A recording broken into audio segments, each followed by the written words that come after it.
Olá, galerinha, na nossa aula de português, nossa nova aula, pois é, bem legal, né? Aula fresquinha saindo do forno mais uma vez essa semana.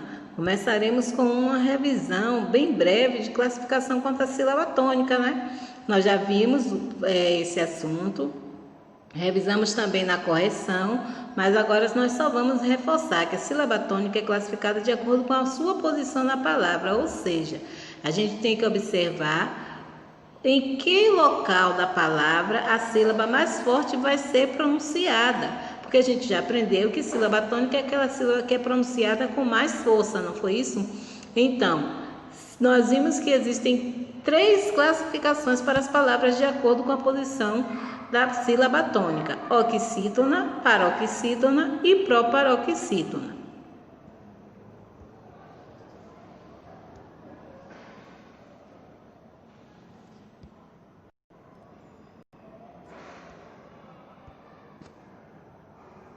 E proparoxítona, não é isso? Aí nós temos oxítona. Quando uma palavra é oxítona, quando a sua sílaba mais forte é a última sílaba. Olha os exemplos: cajá, paletó, futebol e dominó. Lembrando-se do que a Pro já falou. Nem sempre a sílaba tônica da palavra oxítona virá acentuada. Por isso que eu coloquei aí a palavra futebol. Então você vai saber, para você perceber qual a sílaba mais forte, você precisa chamar a palavra, né, para que aquela sílaba, que é justamente a que você vai falar com mais força na sua voz, possa ser pronunciada com mais intensidade. Paroxítona, olha só, é a penúltima, ou seja, é a sílaba forte, mas que está, digamos assim, no meio da palavra, mas a gente não pode, né, contar no meio, porque nós temos a quantidade de sílabas de uma palavra. Existem palavras, como a gente já viu, monossílabas, trissílabas e polissílabas, que possuem mais de 4 sílabas.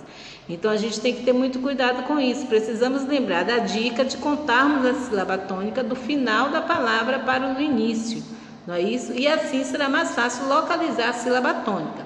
Então, paroxítona é a palavra em que a sua sílaba mais forte é pronunciada na penúltima posição, é a penúltima sílaba. Exemplo, nós temos aí táxi, vírus, álbum, tórax e relógio. Agora, proparoxítona, a antepenúltima, exatamente, a antepenúltima sílaba é a sílaba tônica, a sílaba mais forte.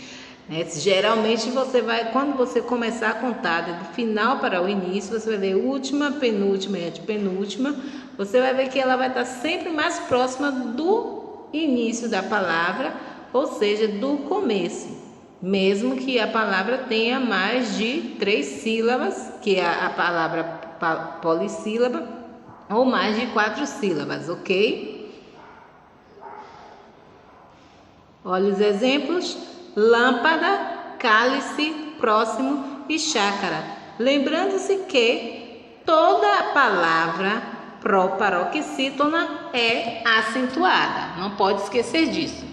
Agora vamos ao nosso assunto novo, assunto fresquinho: sinais de pontuação.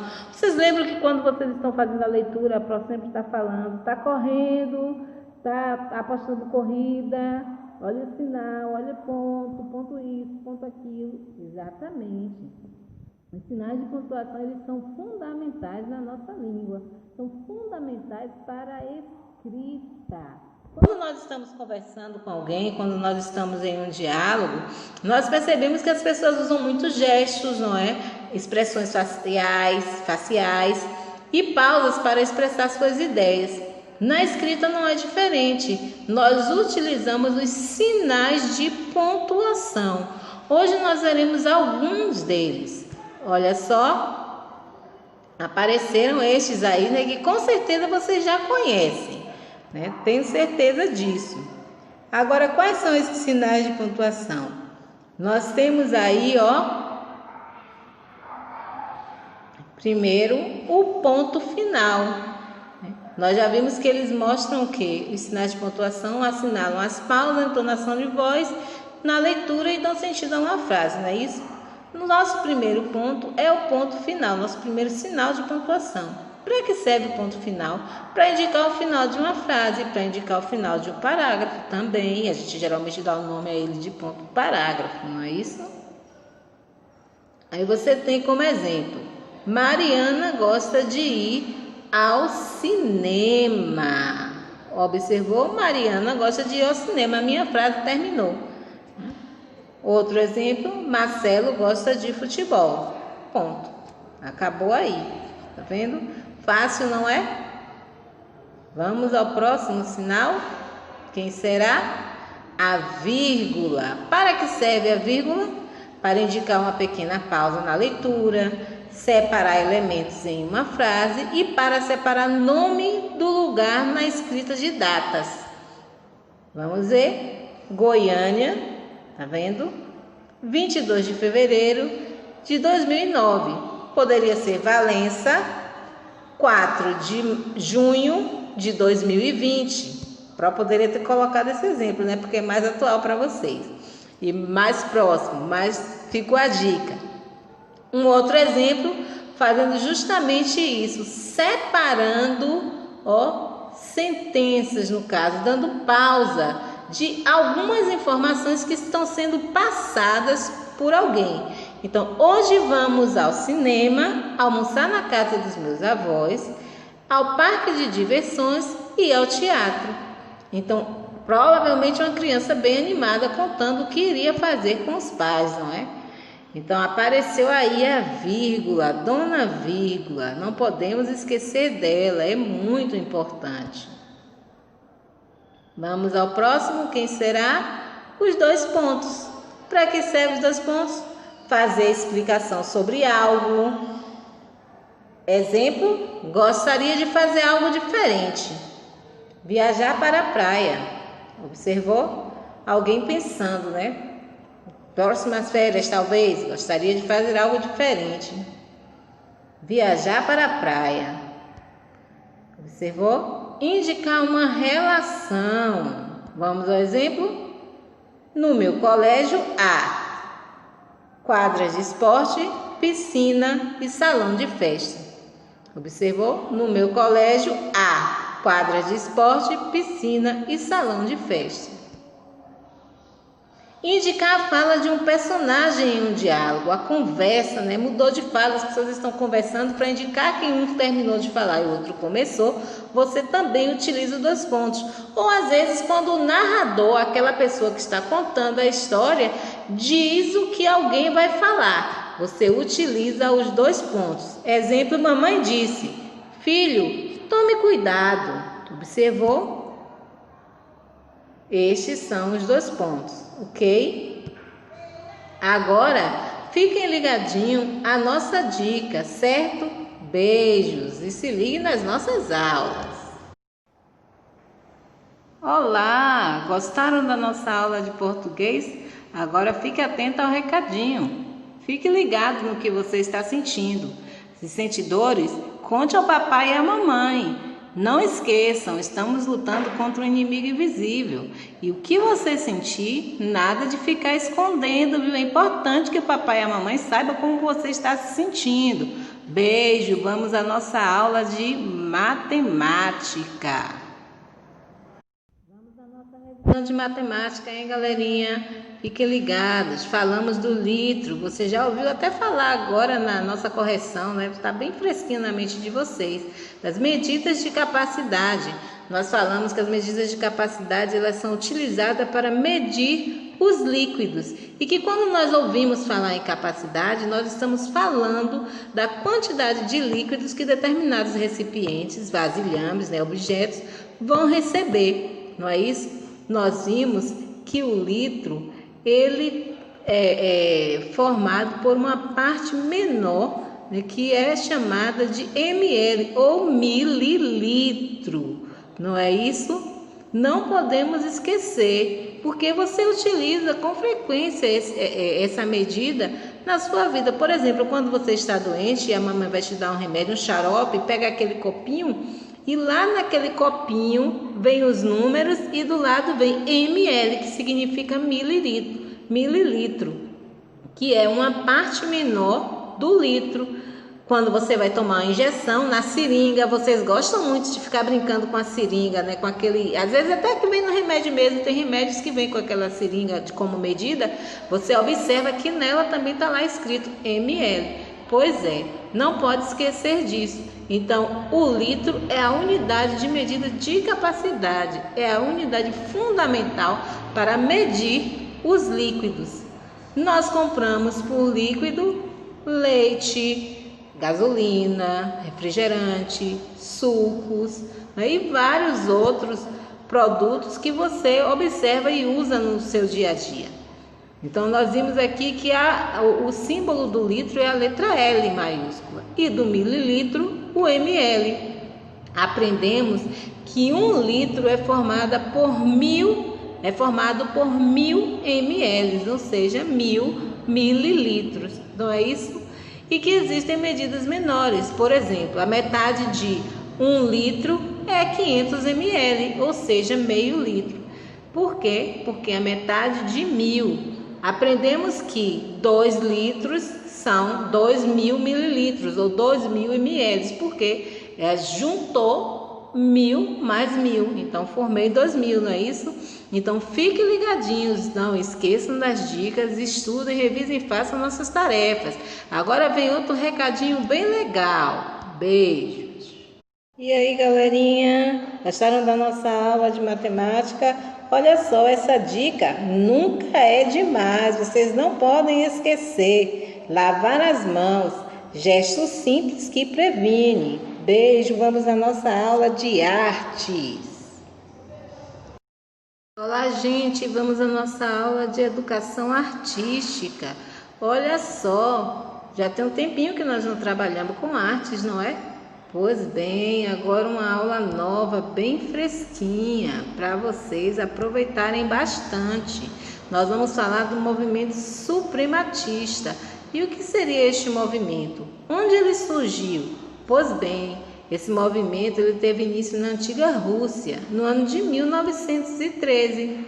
Ele teve 2 artistas que se destacaram mais.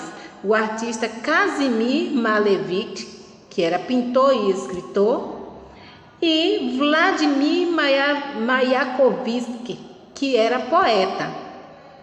Esses artistas eles se inspiravam em características das quais eles ficassem mais afastados do que era costumeiro ver na época. Então, as principais características da obra desse movimento ou desses artistas são: não ter interesse por formas e aparências exteriores da natureza, ou seja, aquilo que a gente observa, né, no mundo interno, nas suas formas, no mundo externo, nas suas formas exatas. Né, que você observa na natureza, desenhar exatamente como é. Não era esse o desejo nem a intenção desses artistas. Eles tinham interesse por formas abstratas e formas geométricas. Quando a gente fala em formas abstratas, a gente vê que é algo que a gente não pode pegar, é algo que está na imaginação dos artistas e que eles tentam passar para suas telas e fazer com que aquele que esteja observando, que esteja vendo a sua arte, também tente descobrir, sentir o que poderia estar por trás daquela arte, daquele desenho que ele fez. E quando nós falamos que eles utilizavam as figuras geométricas, eles utilizavam figuras que vocês são familiarizados, como o quadrado, o retângulo, o triângulo, a cruz e o círculo. Essas são as formas geométricas que eles utilizavam, né? Tudo isso era determinado por linhas, né? Vocês já sabem, conhecem, porque vocês já estudaram isso, né? Figuras geométricas, você vai fazer um quadrado, você utiliza o quê? 4 linhas do mesmo tamanho para fazer um quadrado, né? Isso é uma figura geométrica que possui 4 lados iguais. Se você vai fazer um retângulo, você tem uma figura geométrica que possui 4 lados, 2 iguais e 2 diferentes, não é isso? Se você vai fazer um triângulo, você vê que o triângulo é uma figura geométrica que tem 3 lados iguais. E por aí vai. Então, isso faz com que acabe aquela ideia de imitação da natureza, de ficar sempre imitando aquilo que é é visível aos olhos, aquilo que é concreto, e que você vai ter mais facilidade de saber o que é, ou de expressar talvez determinada reação ou sentimento, porque você já tem uma ideia do que seja. E o desejo dele era justamente não transmitir uma ideia exata, mas que aquela pessoa que estivesse observando a sua arte pudesse perceber o que talvez estivesse por trás, de que sentimento, o que poderia despertar aquela arte, né? Seja com formas ilusionistas ou com a luz, né? E a cor naturalista, ou seja, eles não queriam que houvesse essa interação com o ilusionismo, nem com a relação com a luz e com a cor naturalista, ou seja, tudo que envolvia os movimentos naturalistas que estivessem de acordo com o que já existe na natureza. Então vamos ver alguns exemplos dessa arte. Aqui você está vendo uma arte de Malevich de 1915. Essa figura está no livro de vocês, né? Mas nós estamos vendo que ele quis passar algo que estivesse relacionado com futebol, né? Com esportes na realidade. E você observa que tudo ele utilizou formas, traçados de linhas unindo e formando formas, cores geralmente escuras, né? Cores mais fortes, o vermelho, o preto, o azul marinho, né? O marrom, não é isso? Já aqui você tem uma imagem, uma tela de Vladimir Mayakovsky, de 1893, ele já é mais antigo um pouquinho do que Malevich, e aqui a 1930, foi o período que ele viveu. E você tem aí os Supremos, que foi o título que ele deu a essa obra, Supremos 55 de 1916. E observe que todo ele é formado, né? Tem o círculo, você tem o retângulo, tem linhas em formas e espessuras, né, diferentes.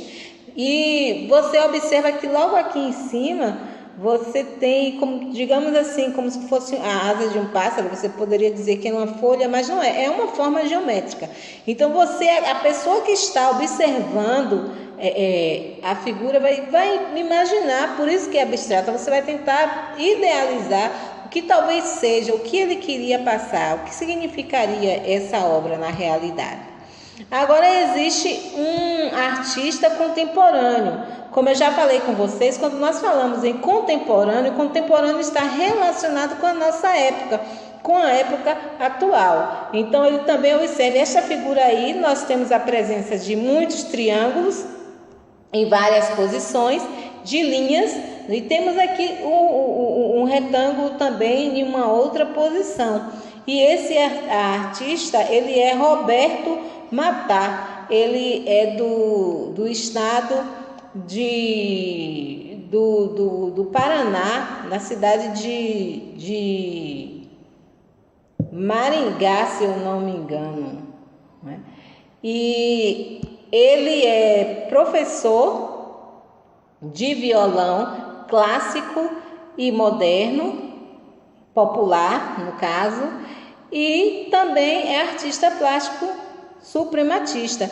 E observe aqui, essas fotos foram de 2017, são fotos recentes, e por estar envolvido com a música, ele desenhou aqui, utilizando a forma, não a forma exata, né, o violão, as cordas, as notas musicais, né, usando as formas para transmitir aquilo que ele sente, né, por meio do movimento suprematista, da arte suprematista. Observe a presença das cores, né, o preto, o marrom, o vermelho, né, são as cores que eles mais utilizam, o azul, são as cores presentes e marcantes.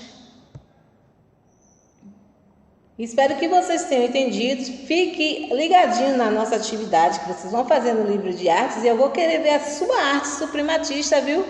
Fotos tiradas e postadas lá no nosso grupo. E vou fazer a minha também, mas só irei postar depois que todos postarem a de vocês. Ok? Nosso diário dessa semana, atividade de português no caderno, leitura no livro de português, página 45, anúncio publicitário.